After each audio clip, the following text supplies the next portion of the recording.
रविवार को सुबह नीति आयोग की बैठक होनी है, जिसकी अध्यक्षता पीएम नरेंद्र मोदी करेंगे।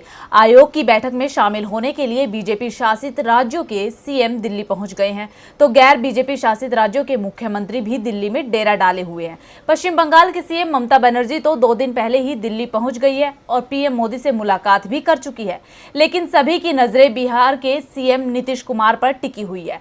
वो अभी तक दिल्ली नहीं पहुंचे हैं। इसके बाद सवाल उठ रहे हैं कि क्या नीतीश एक बार फिर पीएम नरेंद्र मोदी से अपनी मुलाकात को टालने की कर रहे हैं तैयारी। रविवार की सुबह पीएम नरेंद्र मोदी की अध्यक्षता में नीति आयोग की बैठक होनी है, लेकिन बैठक से पहले ही इसे लेकर विवाद शुरू हो गए हैं। तेलंगाना के सीएम के चंद्रशेखर राव ने बैठक का बहिष्कार करने का ऐलान कर दिया है। चंद्रशेखर राव ने इस बारे में पीएम मोदी को चिट्ठी लिखी है, जिसमें उन्होंने आरोप लगाया है कि केंद्र सरकार राज्यों के अधिकार कम कर रहा है।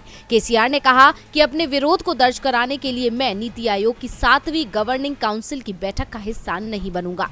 चंद्रशेखर राव ने तो विरोध स्वरूप बैठक का बहिष्कार किया है, लेकिन नीतीश कुमार ने दूरी क्यों बनाई, ये अभी तक सवाल ही बना हुआ है, क्योंकि नीतीश कुमार भी बैठक में शामिल नहीं हो रहे हैं। ना तो नीतीश कुमार और ना ही बिहार सरकार का कोई मंत्री बैठक में शामिल होगा, क्योंकि बैठक में सिर्फ मुख्यमंत्री ही हिस्सा ले सकते हैं। साफ है, बिहार में सरकार भले ही एनडीए की हो, लेकिन सरकार में सब कुछ ठीक नहीं है। दरअसल नीति आयोग के काम से गैर बीजेपी शासित राज्यों की तरह नीतीश कुमार भी नाराज रहते हैं। खासतौर पर बिहार को नीति आयोग अपनी रैंकिंग में जिस तरह से सबसे नीचे रखता है, उसे लेकर नीतीश अपनी नाराजगी जता चुके हैं, क्योंकि विरोधी नीति आयोग की रैंक के आधार पर ही नीतीश कुमार पर हमला बोलते हैं। वैसे इस बार उनके बैठक में न आने को बीजेपी से नाराजगी से जोड़कर देखा जा रहा है, क्योंकि ये पहला मौका नहीं है जब नीतीश कुमार ने दिल्ली में पीएम मोदी से मुलाकात की संभावना को टाला हो।